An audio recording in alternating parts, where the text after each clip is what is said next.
step. Please help me welcome Scott L. from Nashville, Tennessee.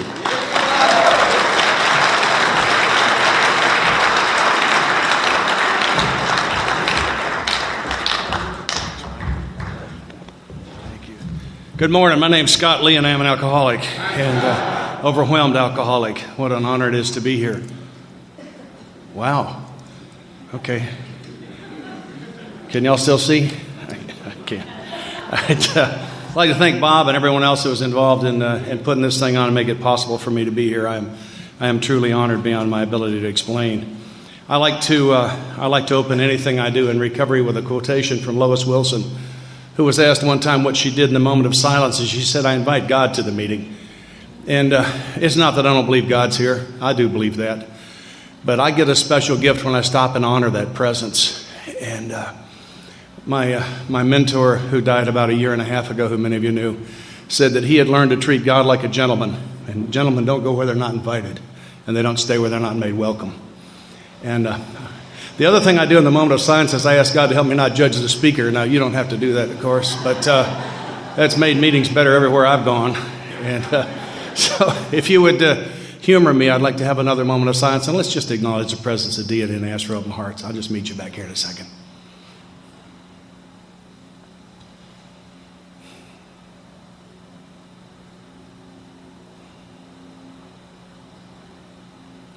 Amen. Thank you. Now, if this is bad talk, we know whose fault it is. I'm off the hook. I am absolutely not an expert on this, and the format that I'm going to use is I'm going to talk about how I coach a new man through this portion of our work. It's what's been shown to me. This is simply my experience, which is what I've been asked to share. And I think there are an awful lot of wonderful ways to follow the instructions in the big book. So I'm not near as hung up on format as I appear to be, but I think it's important for the new guy to get some very specific instruction. If your sponsor thinks I'm wrong and he's right, I agree with your sponsor. I believe God blesses sponsorship, and I think that's one of the absolute formats a foundation stone of what we do here. My sponsor told me when I was newly sober, he said, "I'm going to give you the 2 best kept secrets in AA." I said, "Okay, what are they?" He said, "The first one is the definition of our program. And the way we keep that secret is you read it at almost every meeting. It's on page 59 where it says, here are the steps we took which are suggested as a program of recovery." So according to my sponsor, the steps are not part of the program. They are the program. No steps, no program. And I've been around a short time compared to a lot of folks in the house, but in my few years, I haven't seen anybody in and out of the program yet. I've seen a few thousand in and out of the fellowship. It's been my experience that those who... Thank you, yeah. And I could sit down now because I think that's the most important thing I'm going to say, but I haven't seen anybody do the work out of this book while being coached by a sponsor who's already done the work out of this book and stay active carrying our message and drink again. Has anybody here seen that? I don't see too many hands on that. No. I'd say we as a group this morning stand by the first line in chapter 5. Rarely have we seen a person fail who's thoroughly followed our path. He said and by the way, I was honest with my sponsor. I'd like to recommend that if you're new. I said, "Jerry, I don't want to do the 12 steps." And he said, "That's okay." I said, "Good." He said, "As long as you do them." And I said, "Jerry, I don't believe we're communicating." And he said, "Yeah, we are. That's the definition of willingness. Willingness is when I do what my sponsor says, whether I want to or not."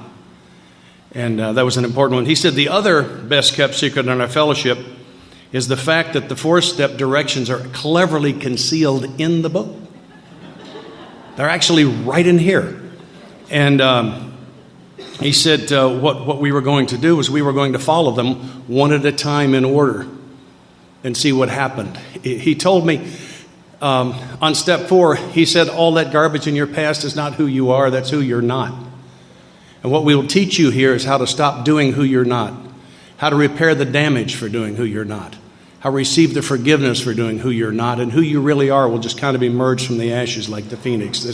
This program is kind of like going to the dentist. We've got to drill before we can fill. We're going to have to dig the poison out of your soul, because if we just fill with the good stuff, the poison's still in there. It's going to detonate one of these days. And I was also told that God forgives me for everything I ever did, and he loved me while I was doing it. My God got bigger that day. And the other one that is so important to me is that I don't have the power to make a mistake so ugly that he can't turn it into something magnificent.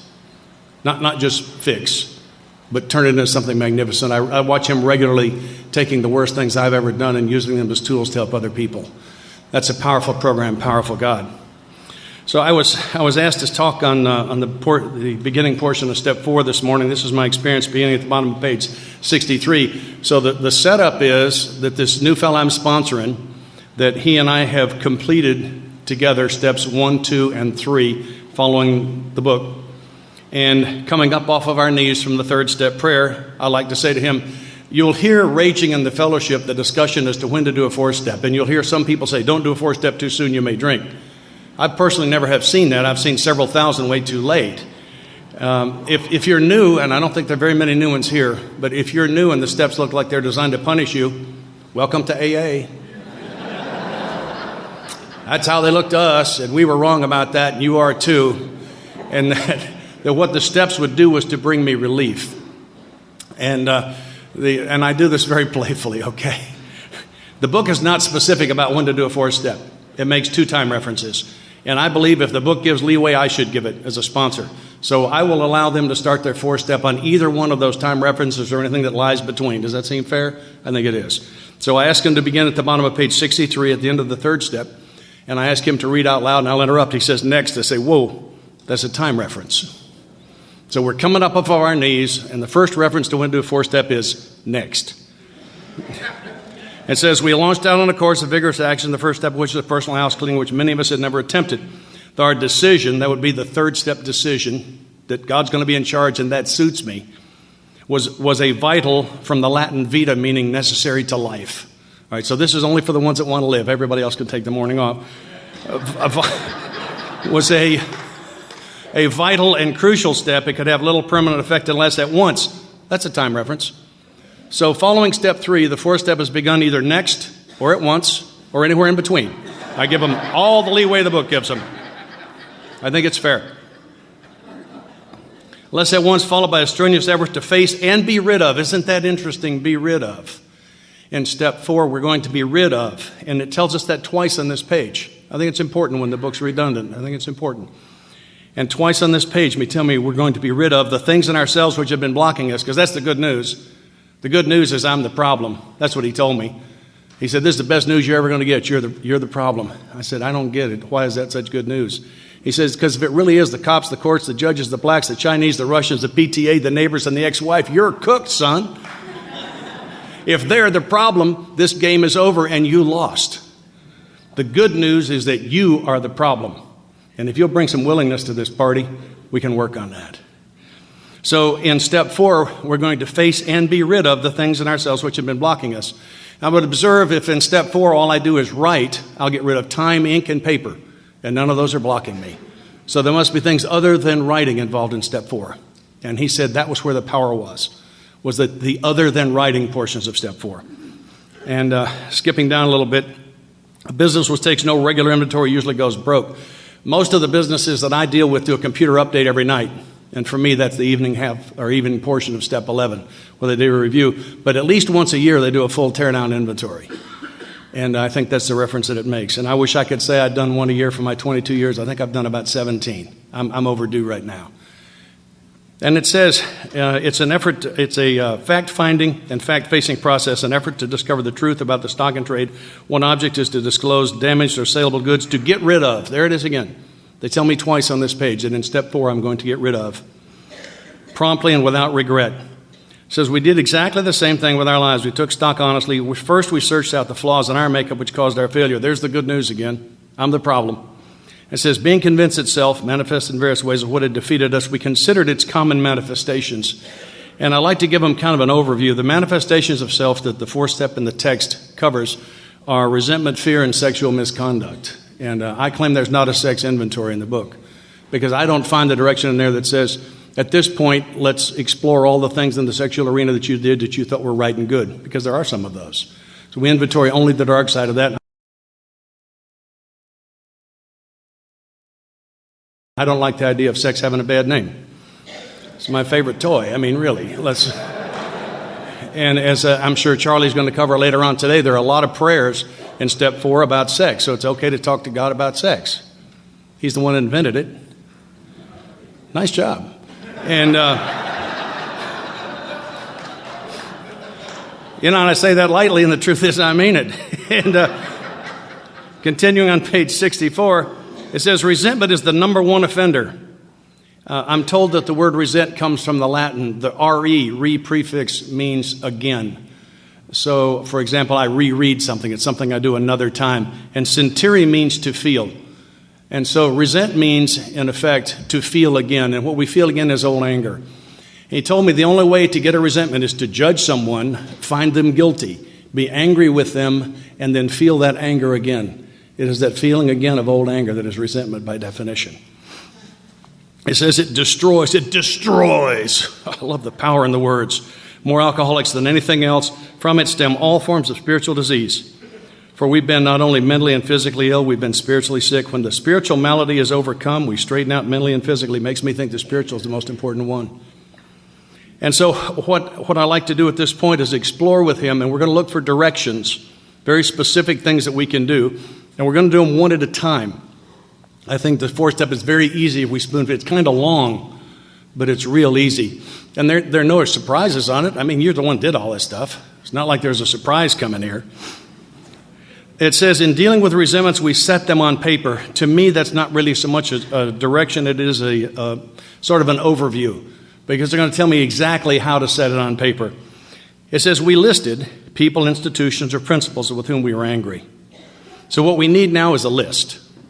And a list is a series of words and phrases that run down a page. I don't believe I've ever seen a list that ran across a page. Lists are vertical. They go down the page. And I confused myself. That's easy. There's a lot going on in here. What I'm going to ask him for now is I'm going to ask him for some commitments. I'm going to ask him to commit to, in this program, doing the things that the people in the book did. If they say they wrote something, I'm going to ask him to write it. If they say they prayed something, I'm going to ask him to pray it.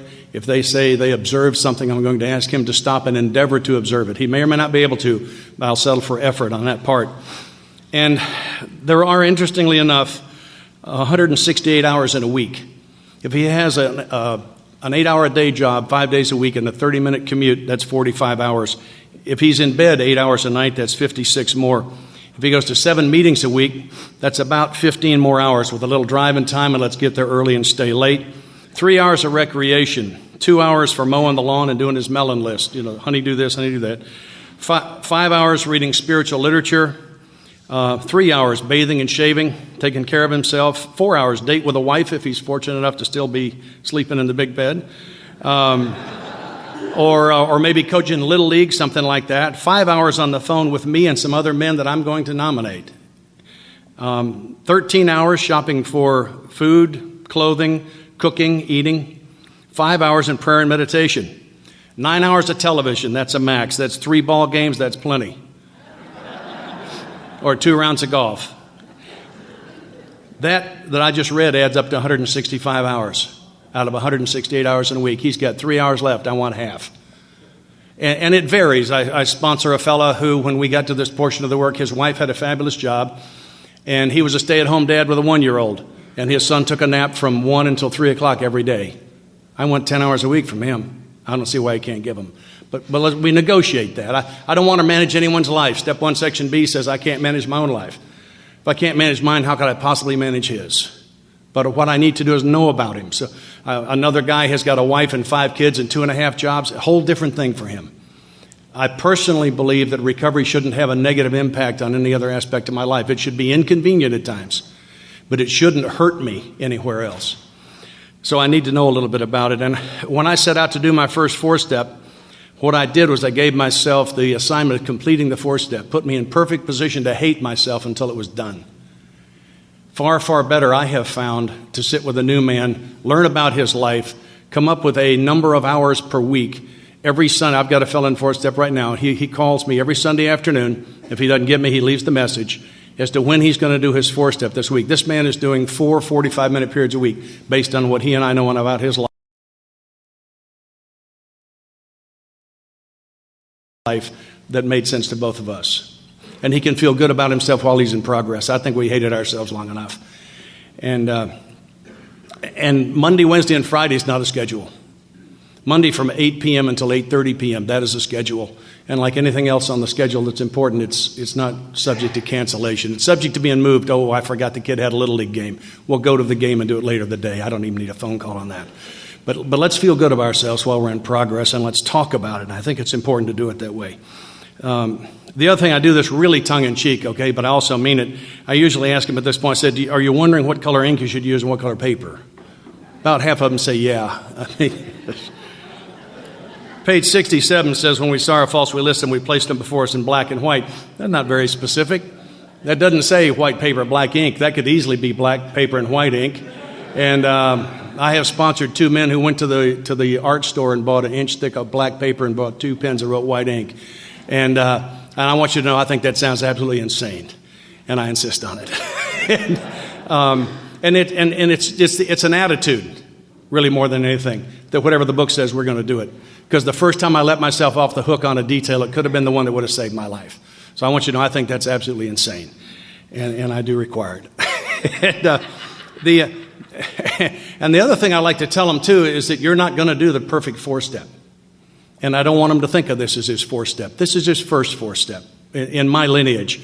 Now, I know there are folks who do the first 9 steps once and then say sober 10, 11, 12. And boy, if that's what your sponsor's got you doing, it's working, I'm cheering loudly, and I mean that. But that's not the way it was shown to me. Because between 6 months and a year from now, he's going to be taking a newcomer through these steps himself, and I'm going to expect him to go with him. And so let's stay involved. So you're not going to do the perfect 4-step. And I tell them, say, we are not saving a special alcove in Akron at the AA Hall of Fame for your 4-step.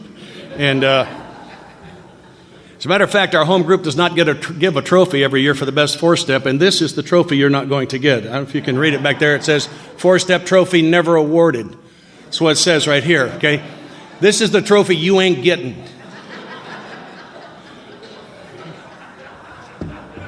Have your picture made with us later for a couple of bucks.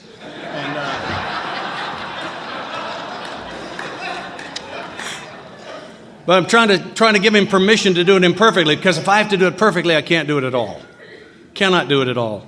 And what I suggest to him is to go down to the drugstore and get a spiral notebook. It's a fairly easy way to do this thing. Open the inside cover and write something like, this is my 4-step. If I find you with it, I will kill you and hide your body. Something subtle, but that gets the point across. And then let's turn to the inside, and this double page is 1 page. We write a 1 at the top of the left-hand margin, a 2 in the middle of the left-hand page, 3 and a 4 on the right-hand page. And again, I say I think there are a lot of right ways to do this. It's just what I do. And I ask him to sit for, let's call it 30 minutes at a time to do this. I want the first 5 minutes in prayer and meditation. Invite God into your process. Ask him to give you clarity of mind to find what he'd have you find and the courage to write it down. And then let's begin with a list of your resentments. And what we need here is direction 1 says we listed people, institutions, or principles with whom we are angry. I want everybody and everything you have ever been angry with, ever. Even if you're sure you've already forgiven them. No problem. Put them down. And the format is write a name, skip a line, write a name, skip a line, write a name, skip a line. When you get to the bottom of the page, turn the page, because we're going to need this other side over here for some other stuff. For those who have cheated and looked ahead and know that the second direction has to do with what they did, and you're wanting to save 7 pages for your father, the answer to the question is write a name, skip a line, write a name, skip a line. Those were not estimates, those were exact figures. Because we're not going to feed this resentment. And what I like for them to do is to just spit them in the first session, just as fast as you can think of them. When they slow down, there's an indication on page 65 says we went back through our lives. So that indicates a reverse chronology that we begin with today. Okay, I'm living at this place, I work at this place, I'm married to my lovely wife, and this is my home group, and this is my church, and this is so on, so on, so on, so on. But 10 years ago, I was living in the other place, and I was married to and so on. And then before that, I lived in this other place, and before that, I was in the Air Force, and they had me stationed at this place and that place. Before that, I was in college and high school, and go all the way back to your earliest memories. When we get to earliest memories, we're through with column 1. Is it complete? No. No chance at all. But it's as complete as it's going to get.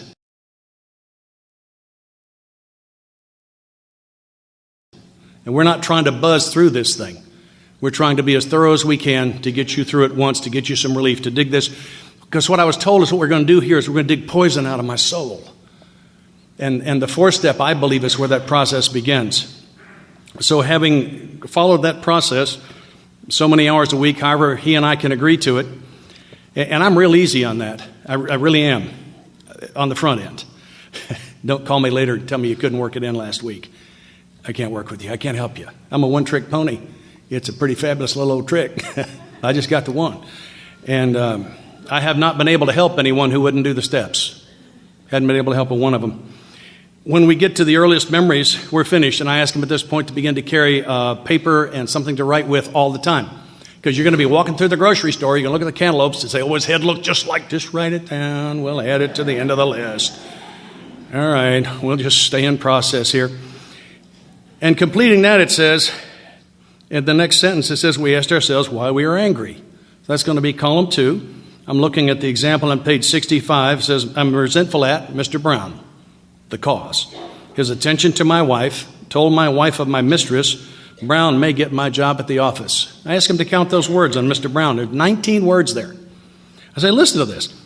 Mr. Brown is messing with his wife, has told his wife about his girlfriend, and is trying to get him fired. He got 19 words. 19 words. And 19's the limit. 19 is maximum. It's not optimum. It's maximum. My second column says things like, left me for another guy. Next to high school football coach, didn't play me as much as I deserved. Left me for another guy. Screwed me in a business deal. Left me for another guy.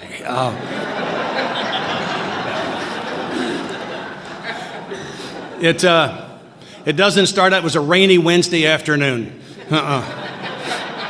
No, we're not going there. Because that just tends to feed the resentment. So we work vertically. We work down the page. I think there are 2 really good reasons. The best one first is the book says list, and lists run down the page. The second one is my experience is that if I work across the page, it tends to feed the resentment.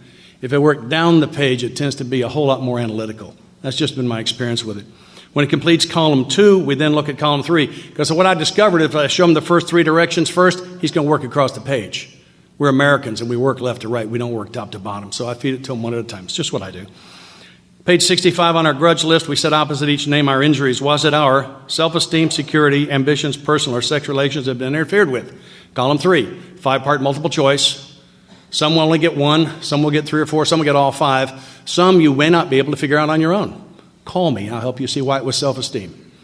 And I don't tell them that, but on the first one, that bat's real close to 1,000. On the first, my last 2 were the only 2 inventories I've ever had where self-esteem didn't get the most ink. The last 2, it was security.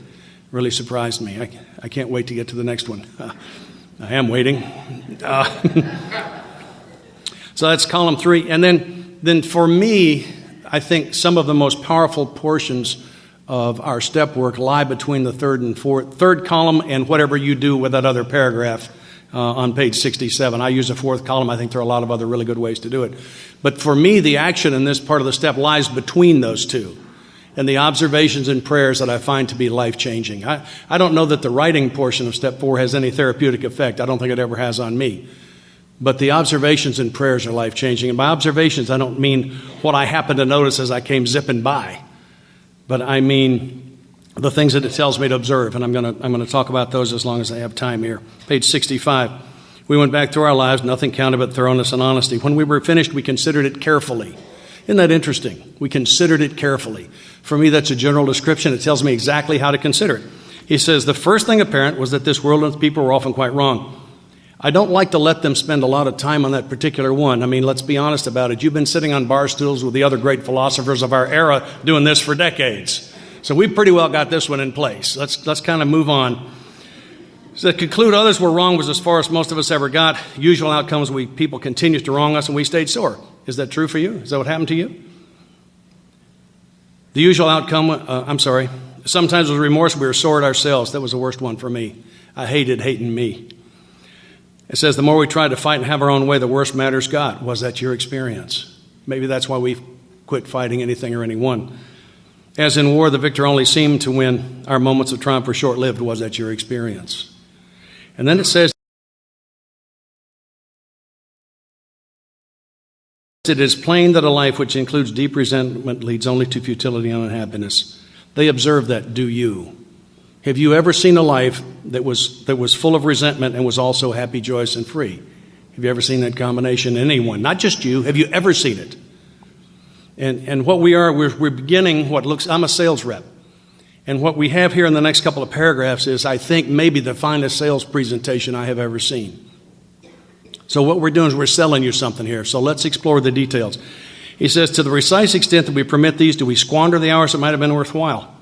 Squander means to throw away with no help of getting anything good out of it. Did you squander hours that might have been worthwhile? Did you lay awake at night and hate them? Did you sit in class and plan what you were going to do to them instead of listening to what the teacher had to say? Did you squander hours that might have been worthwhile? Let's talk about that. It says, but with the alcoholic whose hope, now they're going to tell me what my hope is the maintenance and growth of a spiritual experience. To me, growth means two things. One thing it means is that Scott Lee's 2006 program just might not be good enough to keep him sober in 2007, that I must continue to be in the growth path. I'm sorry, that's what growth means. Maintenance is two things. One is that I can't afford to lose anything I've already got. But maintenance in the sense that I maintenance my vehicle. I line the front end, I keep the right pressure in the tires, I put the right grade of gas in it, I change the oil, I vacuum it, I wash it. I maintenance my spiritual program. I open my day with prayer and meditation. I read a couple of pages in the big book and some other spiritual literature. I do morning meditation with my wife. I attend a lot of AA meetings. I have the privilege and honor of taking meetings into correctional facilities and treatment centers. I'm married to a fabulous woman. Many of you know Miss Linda. I act like it all the time. I make no exceptions to that. I've got some kids. I'm trying to be a great dad today. I've got some grandkids. I'm trying to be a great grandfather. I drive a vehicle. Put your blinker on near me in traffic. I'll let you in. It's one of the most spiritual things that I do because I'm a type A. And you put your blinker on around me in traffic, I will let you in. So I maintenance my spiritual condition in that sense. So that's what it's telling me here. And so that's my hope. It says, but with the alcoholic whose hope is the maintenance and growth of a spiritual experience, this business of resentment is infinitely grave. Infinitely grave. Wow. I think we've just threatened your life.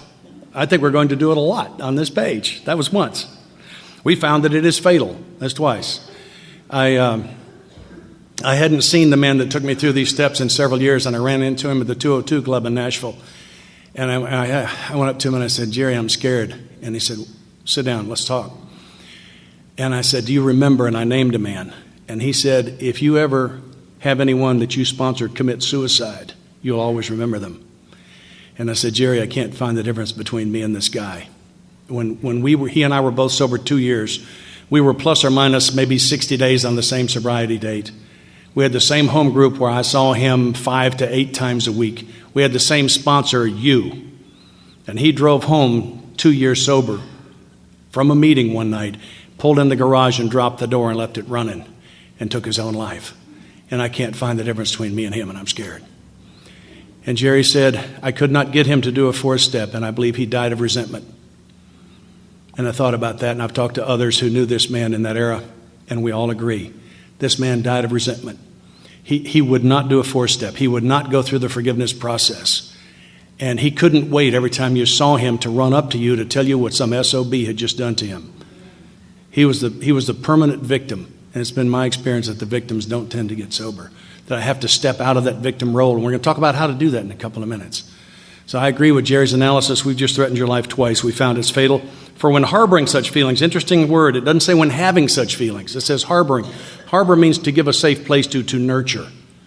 I think I'm okay if I have a resentment if I'm not harboring it. They're going to tell me how to not harbor in a couple of minutes. It says we shut ourselves off from the sunlight of the Spirit. The insanity of alcohol returns. We drink again. With us to drink is 2. 3. If we were to live, okay, we're back only for the ones that want to live. So we just threatened your life again. We had to be free of anger. The grouch and the brainstorm were not for us.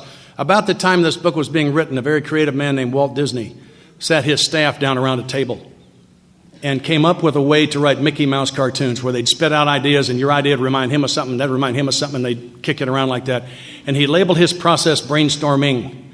And I looked up brainstorm in a dictionary that was printed in the 1930s, and the definition said transient, violent, mental outburst. Yeah, we know that as rage. It has absolutely nothing to do with creativity. And I think it's important to understand what the words mean here. I think dictionaries are important. So this doesn't have anything to do with creativity. Brainstorm is synonymous with rage. It says the grouch and the brainstorm were not for us. So the grouch for me is a slow burn, and the rage is and the brainstorm is the detonation. And I love this sentence. You want something thin? Listen to this. They may be the dubious luxury of normal men. But for alcoholics, these things are poison. Yeah, this will just kill you is all. It says, we turn back to the list for it held the key to the future. Pardon me, does that mean if I don't find the key to the future, I don't have a future? Yes, sir. That's exactly what that means. We just threatened your life one more time just for practice. It says we were prepared to look at it from an entirely different angle. Different from what? Well, the last time we looked at the list was actually at the bottom of the preceding page where it said the first thing apparent was that this world and its people were often quite wrong. We haven't looked at the list since then. We've been doing some analysis of resentment, what it is, what it does. And then it says, strangely enough, I thought I was going to say, now we're going to look for my part. Never says that. I think that's one of the most popular misquotes. I think there's a major difference between looking for my part and doing what it said over here on this next page. It says, we began to see that the world and its people really dominated us. So let's go back and look over this thing a little bit and see how you're dominated. Let's take a 30-minute session and have a look. How does this dominate you? Did your father beat you down to the point where at 63 years old you still have trouble with authority figures? That's my story. Did you plan your life so that you'd never be around these people so they couldn't get you again? Did you plan your life so you'd be around them as much as you could so if they'd made a mistake you could make sure everybody knew about it? Let's have a look and see how did these things dominate you? What happened? That's what it asks us to do here. It says, in that state, the wrongdoings of others, fancied or real. Does that mean some of this only happened in my own head? Yeah, that's what that means. I'm sorry. It had the power to actually kill. I sponsored a guy that had the California Highway Patrol down on his list. All of them. And as we did some analysis, he said, I don't think I have a resent. I'm okay with them again. I said, no, you resented them. I mean, he says, well, it occurred to me that if I hadn't been driving that fast and all over the road, they probably wouldn't have stopped me. And if I hadn't taken a swing at that first one, they probably wouldn't have beat me up. I said, okay, we'll let that one go. Fancied or real. It says, how could we escape? That's a good question. We saw that these resentments must be mastered. Do you? We just threatened your life 7 times on this page. Was that sufficient? A good salesman will never, ever mention price until he's established value. Never. We just threatened your life all over the page. Was that sufficient for you? Are you convinced that it does not matter what the price is, you're going to have to pay it? I hope so, because the price is kind of high. It says we could not wish them away any more than alcohol. This was our course. We realized that the people who wronged us were perhaps spiritually sick. My mentor defined spiritually sick as cut off from God. And I asked him, and I asked you, think of the 1 or 2 worst things you ever did. I'm not going to call anybody. Think of the 1 or 2 worst things you ever did. I know there are a lot in the room who wouldn't mind being called on because they've gotten free. Weren't you spiritually sick to have done those things? I mean, spiritually healthy people don't do that kind of stuff, do they?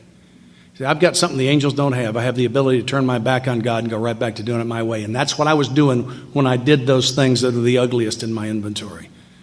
That's what I was doing. And one of my other mentors did it this way, the word realize. He said, I realized.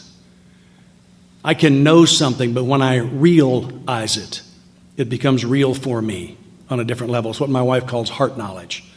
And I think the other thing with that word is I begin to see it with my real eyes. Not these, but my spirit eyes. And I must realize that the people who wronged me were perhaps spiritually sick. It's the beginning of a forgiveness process. And what I asked them to do is to sit down and one at a time, first in that 5-minute period, to invite God in for clarity and so on, and then to talk to God about the 2 or 3 worst things you ever did. Talk to him about him and how you crave his forgiveness and how spiritually sick you were to have done those things. And I think it puts you in a good frame of mind to then go down that list one at a time and do the simple prayer. First name on the list, Fred. God, help me see that Fred was not an SOB. He was just spiritually sick. Pardon me, just spiritually sick. Grant me those spirit eyes to be able to see that. Second name on the list, Mary. God, help me. And just pray the list once.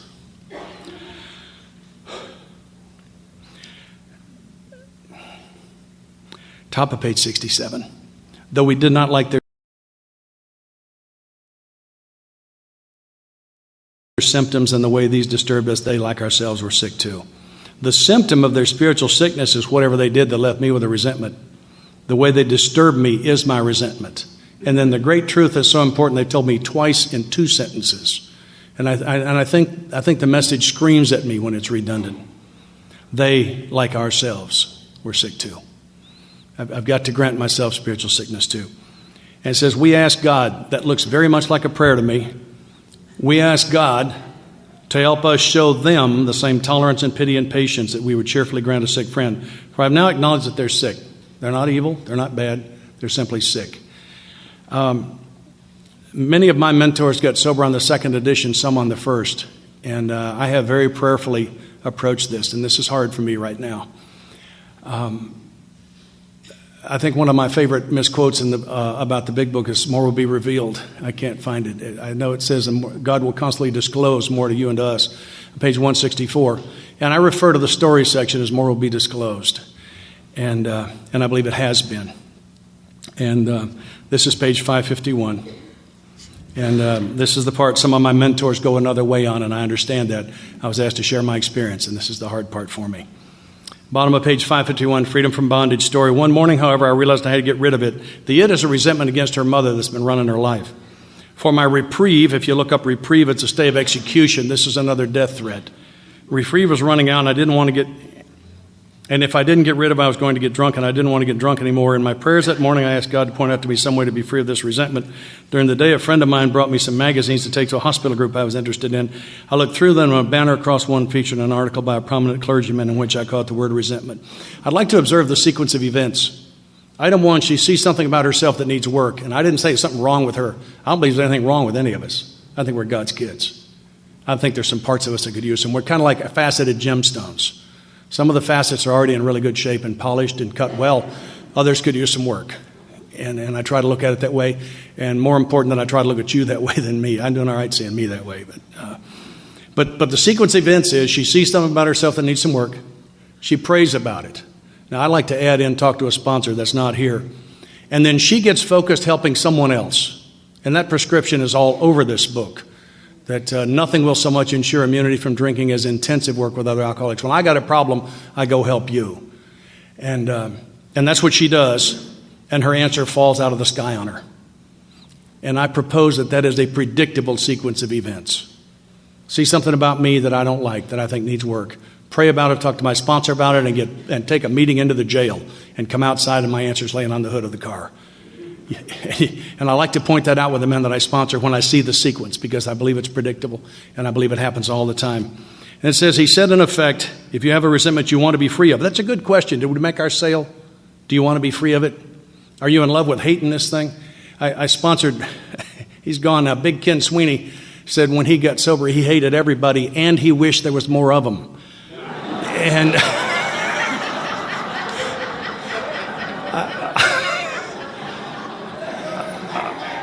I had never seen anyone more in love with resentment than that man was. And we watched him get free. We absolutely watched him get free. He said, if you have a resentment you want to be free of, if you will pray for the person or thing you resent, you'll be free. If you will ask in prayer for everything you want to be for yourself to be given to them, you'll be free. Ask for their health, their prosperity, their happiness, and you will be free. Even when you don't really want it for them and your prayers are only words and you don't mean it, go ahead and do it anyway. It goes on to say it'll work in 2 weeks. That has not been my experience. But this lady was down to 1, living a pretty spiritual life, and you're starting with 409. I'm not expecting it to be over in 2 weeks. And so what I'm going to ask them to do at this point is let's stop right here and continue to do these 30 or 45-minute sessions, however many days a week, plus anytime you're in the shower, anytime you think of them, when you're driving the car. I want you constantly in prayer. This is my experience, and forgive the editorial, but this is my experience. I don't have the power to forgive. For me, the English language has that word wrong. It has it as a transitive verb, something I can do. I can give you this pen, but I can't forgive you. And what I have found is that when I forgive you, I haven't done something, I've received something. And what this process is about me opening up to receive the gifts that have always been here. It's never been God's unwillingness to give. It's always been my inability to receive. And I think of resentment as ice around my heart. And the ice has a thickness based on how severe the events were and how long ago and how much I have nurtured them. And what we do here in prayer is hold the icy heart up to the sunlight of the Spirit.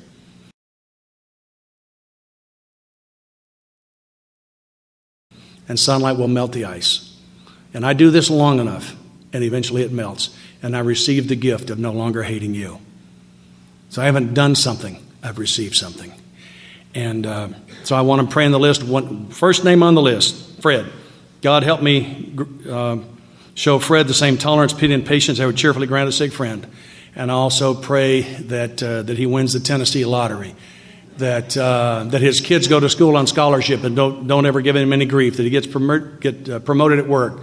That his wife is a fabulous lover. That his... I'm going to see the hands of all the guys that don't want that. I mean, let's pray for what...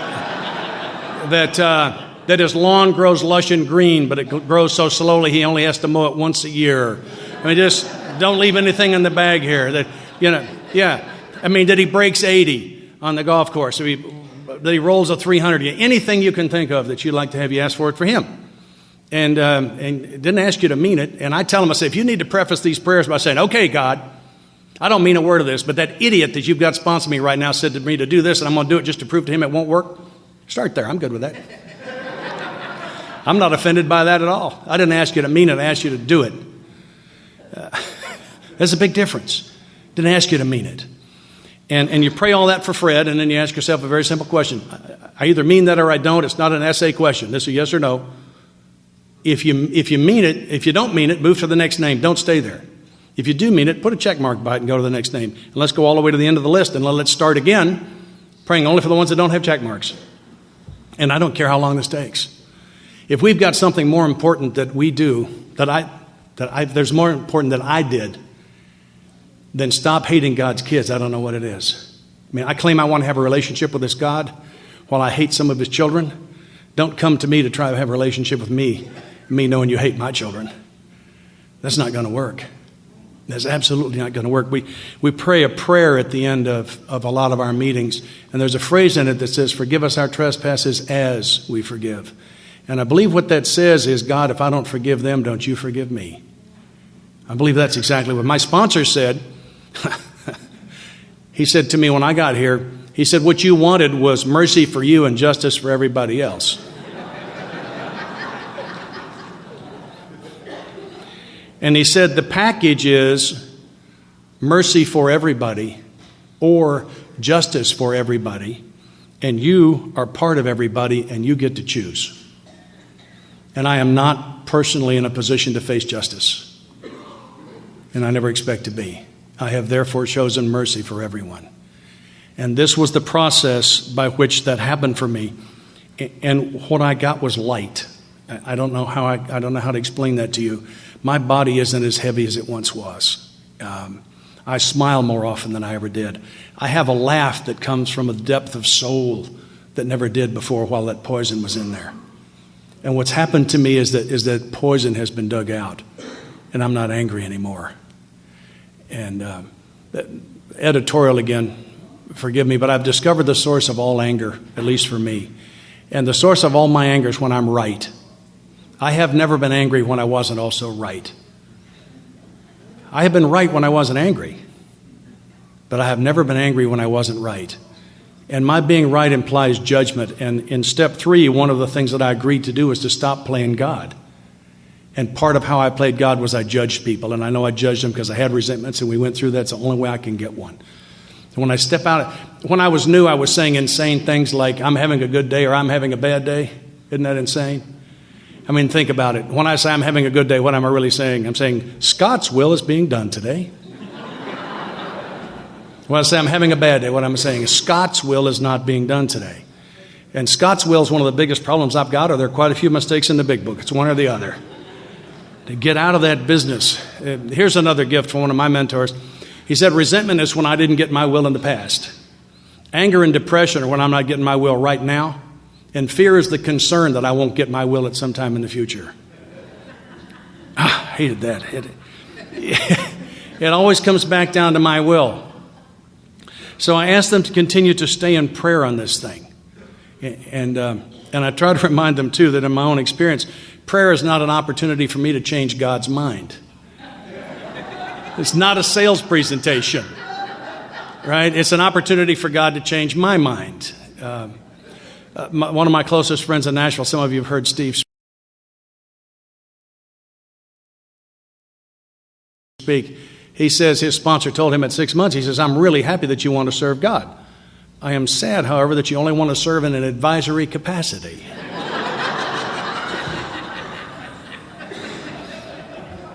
Isn't that? I always want to be God's coach. And then, big fella, take a knee. Had a cup. And, right? I go to him with his shopping list. And I had the privilege of flying for the United States Air Force for a number of years. And we were bringing a big 4-engine jet out of New Zealand. They've got a beer in New Zealand called Leopard Strong. I don't know about the Leopard. And we landed at American Samoa about 8 hours later and took on fuel, and we left Samoa for Honolulu on an 8-hour flight plan. About 4 hours into that flight plan, we get into the new fuel. It had water in it. At 35,000 feet, they don't call it water, they call it ice. It's minus 55 centigrade up there, and the ice freezes in the fuel lines, and the engine's compressor stall. Jet engine about so big, kind of like a backfire in your car, only just a little bit more important out over the water. And so we can't maintain altitude, so we come down into the warmer air, and the engine's running pretty good down here, but we don't have gas to make Hickam at this altitude. Jet engines are much more efficient at higher altitude. So we climb back up, and the compressor stall, and we come back down. The very worst thing you can do for fuel is this. And it becomes clear to us very quickly that we're going to put a 300,000-pound jet into the Pacific Ocean today, and that we are all going to die in that process. Many of us have had the experience of thinking we're going to die in the next few seconds, and we've laid motorcycles down, we've been in head-on collisions, we look down the barrels of guns. Lots of us have had those experiences for a moment or two. But tell you something, 4 hours is a long time to think I'm going to die today. That's a long time. And I promise God, if He'd get me out of this one, I'm going to quit smoking, I am going to quit drinking.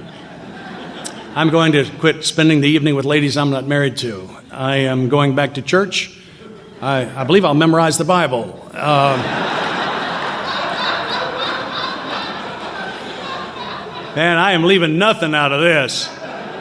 And we're showing blank on all of the gauges, and we got closer and closer. It looked like we have got a ditch and drill in process, and we finally decided we'd shoot a forced landing at Hickam, that if we could get to what we call high station on a forced landing, we could at least, this is the conversation in the cockpit, that we can at least crash on dry land and have our bodies sent home for burial. It's a conversation in a cockpit when you think you're going to die for 4 hours today. We turned final at Hickam at 9,000 feet. And when we taxied in and shut them down, they dipped the tanks like you dip your crankcase in your car to see how much oil you got. They dipped us. We did not have sufficient fuel left to crank 4 engines and taxi back to the runway. We did not have that much left. And I didn't even check into the quarters. I went straight to the officers' club, back to the stag bar, to the crazy end. And I set my bags down on either side of a bar stool. And I said, Mai Tai, the big one, pack of Marlboros. I look back on it today, and this is my perspective. In those days, those few times that I prayed, I was trying to make Him my God. What you all have taught me here is how to make me His man. I had it backwards. I had so many things backwards. And this 4th step for me is part of that process of making me His man. And I quote my wife, who says, God's will, it's a good deal. Yeah, I got here terrified of God's will. I've been scared of it for a long time. Well, why did Grandma die? Well, it was God's will. It sounds dangerous to me. And then I got the other piece of it where, as a small boy, they say, you want that? Well, pray for it. Okay, I pray for it. Okay, if I get it, I was either skillful or lucky, and I forget that I prayed. If I don't get it, there's either not a God or there's a God and he doesn't care about Scott. I got here with a lot of problems with this concept of God's will, and I had to take what those two words, God's will, meant to me and break them in half. The first half is things like, what am I going to be when I grow up? Where am I going to live? How much money am I going to make? What's going to happen to my children? Do the communists eventually take over the world and all that stuff? Every bit of that violates one day at a time. And I now think of all of that as God's plan. Step 1, section B says, I'm not in management. Consequently, I don't need to know what the plan is. Leaves me with God's will. And that's very simply what would he have me do today. I open my day with prayer. One of the first things I do in the morning is I invite God in to run my life today. Not give me some help. I was always afraid I was going to work God too hard. I tell you what, I'm going to cover sex and money. He can get the rest. No. Invite him in to run my whole life today. Read some spiritual literature. Pray, meditate, take meetings into the jails and prisons. Act like a married man all the time. Try to be a good father. I'm a citizen, by the way. I vote. I'm going to tell you I vote, too. I vote by secret ballot. I hope you do, too. And I hope we don't ever cross that line anywhere near one of these places. We could kill somebody. It's really, really important that we stay what we are. We are single of purpose. That's important to me. I got that lesson. I was sober. I hadn't had a drink in about 2 years. I was in the evangelical phase at about 2 years. And I was standing in the old clubhouse a few minutes before a meeting one day, having a discussion with another AA member. Now, not being as spiritually evolved as I am, you might have thought it was an argument. And old Joe B. walked in, and Joe was very intelligent and had been sober since several weeks before the earth began to cool, and which characteristic would clearly put him on my side of this burning argument, which at this moment I can't remember exactly what it was about. But anyway, as Joe poured his coffee, I posed the question. And I said, what do you think, Joe? And he said, I am not allied with any sect, denomination, politics, organization, or institution. Do not wish to engage in any controversy. Neither endorse nor oppose any causes. My primary purpose is to stay sober, help other alcoholics achieve sobriety. And by the time he got through with that, my opponent and I were laughing pretty hard. And it took me a pretty good while. I had a revelation. You know what a revelation is? Revelation is when I figure out for myself something y'all been trying to tell me for 6 months or longer. Right? It's a revelation. And I went to Joe and I said, you meant that? He said, oh, yeah. And Joe was living the AA preamble. You could not draw him into controversy. He would not let anything get between him and carrying the message or him and staying sober. What a fabulous, fabulous example he was. Continuing on page 67. He gives me my marching orders from here on, is how I read this. And it says, when a person offended, we said to ourselves, so this is a silent prayer. This is a sick man. How can I be helpful to him? God save me from being angry. Thy will be done. And then it says, we avoid retaliation or argument. We wouldn't treat sick people that way. And that's the truth. That we're back to the idea that these people who wrong me or offend me are spiritually sick. If we do, we destroy our chance of being helpful. Isn't that powerful? Chance of being helpful. Boy, there that is again. Page 77, our real purpose. Have you noticed how they changed the big book? Like they add stuff that wasn't here the last time you read it? I think that should be a grapevine a couple of pages every month on what they've added. Here's something they added about 6 months ago on page 77. Seems that way to me. It says our real purpose is to fit ourselves to be a maximum service to God and the people about us. That fit ourselves is new. I thought my job was to be a maximum service, and it's not. It's to fit myself. My work is always on me. Get closer to Him, and then He can use me. I need to be the best tool I can be. That's my job. I don't need to work your case. I need to make sure I'm focused on mine. Page 67. We wouldn't treat sick people that way. If we do, we destroy our chance of being helpful. We cannot be helpful to all people, but at least God will show us how to take a kindly and tolerant view of each and every one. Is that a promise? I mean, I get here hating like 300 people. Really, I'm looking for them to turn their backs. About 300. And God is going to show me how to take a kindly and tolerant view of each and every one of them. Wow. It says, referring to our list again, putting out of our minds the wrongs others had done. I think that would be very difficult to do if I still hated them. And I think it's why it's so important for me to have continued to pray those prayers until I get cleaned out on that stuff. And until suddenly, all of a sudden, I'm not mad at these people that did some pretty tough things to me. It says, we resolutely look for our own mistakes. I think that's very, very different from looking for my part. If I'm looking for my part, it means somebody else has got a part. I got this from Bob. I don't see him here. Hey, Bob. But I saw him do this one time, and it was so true for me. I'm looking for my part. This is my part over here, right? Here's my part. When I'm looking for my part, somebody else has got a big part. It's not what it says. I'm looking for my mistake. Because if I've done these prayers, whatever they did's gone. I get clean on that. Where had we been? Selfish, dishonest, self-seeking, or frightened? There's a list that's all over this book. I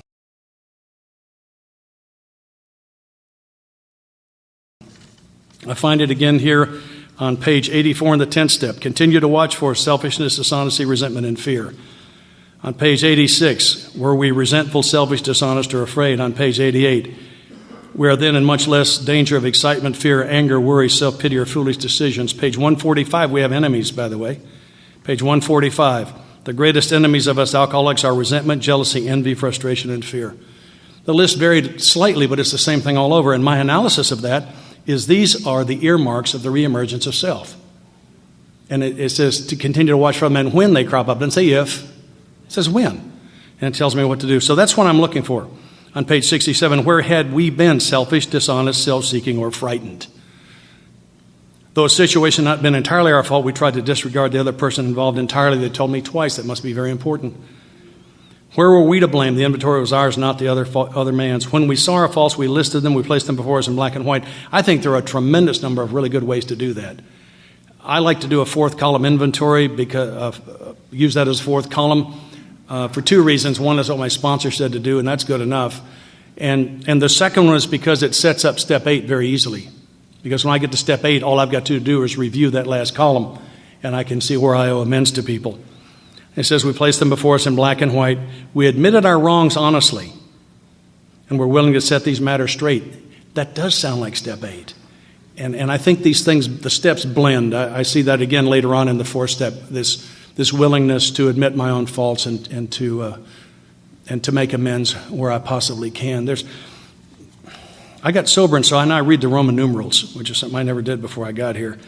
And there's a powerful thing here in the forward to the second edition. Bill is about to leave the Oxford groups, and he's not taken everything that they gave him, but he's taken part of it. And it says, this is Roman numeral 16, though he could not accept all the tenets of the Oxford groups, he was convinced of the need for moral inventory, confession of personality defects, restitution to those harmed. That might be different from an apology. Helpfulness to others, there that is again. And this is the piece that floored me. It says the necessity, I wonder how important that is, the necessity of belief in and dependence upon God. And what strikes me is that there's a difference between belief in God and dependence upon God. Many of us get here believing there's a God and not having a higher power. That was my situation when I got here. I was terrified that there just might be a God because I was guilty as charged. And I needed a God. I didn't need a God who was forgiving. I needed one that was eager to forgive. And I needed to be the same myself. And I think that's what this portion of step 4 was about my willingness in the beginning and eventually my becoming eager as I became less and less angry with other people, that I was changed. I was at the Mustard Seed in Chicago a number of years ago, and a girl said, my priority is not what I say it is. My priority is what I do. If I want to know what my priorities are, I don't listen to my words about the future. I look at my actions in the recent past. What was accomplished was a priority. What was not accomplished was not a priority. And anything I say to the contrary is a lie that I'm telling me. And I hated that when I heard it, because I was saying a bunch of things were priorities and I wasn't doing anything about it. And I've got 3 things that I call today I call them my spiritual barometers. At 2 years sober, I was working on my character defects. That's a good way to get a brain hernia, isn't it? Yeah. Yes, sir. Boy, you can hurt yourself doing that, and I was. And there were 3 of them, and they were lying, improvements on the truth, actually. Right? Lying, swearing, and my attitude toward those of you who got your driver's licenses out of Cheerios boxes. And and what I find, I was trying to stop all of that, and I was just hurting myself. And what I've discovered was that sometimes that stuff was there and sometimes it wasn't. And then I eventually discovered that if one of them was there, they were all there. And what I did was I inventoried my last few days, or maybe my last week, and asked myself, where are my spiritual holes? The one that I'm the most frequent with is I get away from morning meditation, and that makes me crazy. This past summer, I went on a fairly long vacation, and I slept in instead of doing morning meditation. By the time I get back, I was literally on the way into a depression. I've got to have that. I have to have that quiet time in the Master's presence. And I get back to doing it, and 3 days later, I'm okay. And so I inventory, when I hear one of those things get out, if I look, they're all out. And I inventory my recent past. How long has it been since I took a meeting into a penal facility or a treatment center? That's really the same thing.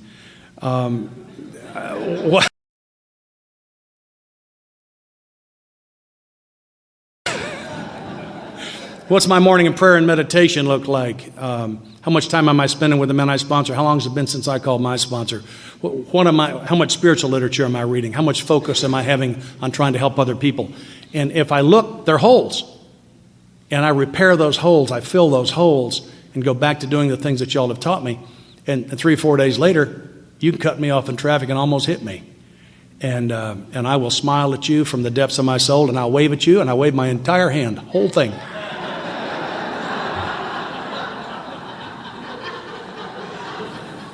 And mean it, whole thing. And I'll say, God, thank you so much that I spotted that he was going to cut me off and hit my brake, and that he and I weren't in an accident that would have been his fault, but I would have still been in an accident. Thank you. And by the way, please go with that one today. It looks like he could use some help.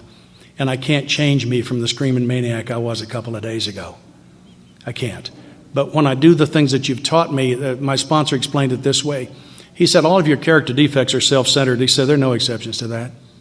Never. And self doesn't have the power to push self out of the center. If it did, it'd leave a vacuum. And so what we've taught me here is how to do the things to lead a God-centered life. And when I go back and do those things, my character defects just recede. I don't take power over them, but they just recede. I don't focus on the darkness. I invite the light in, and the darkness flees, for it cannot exist in the light. I love you with all my heart. Thanks.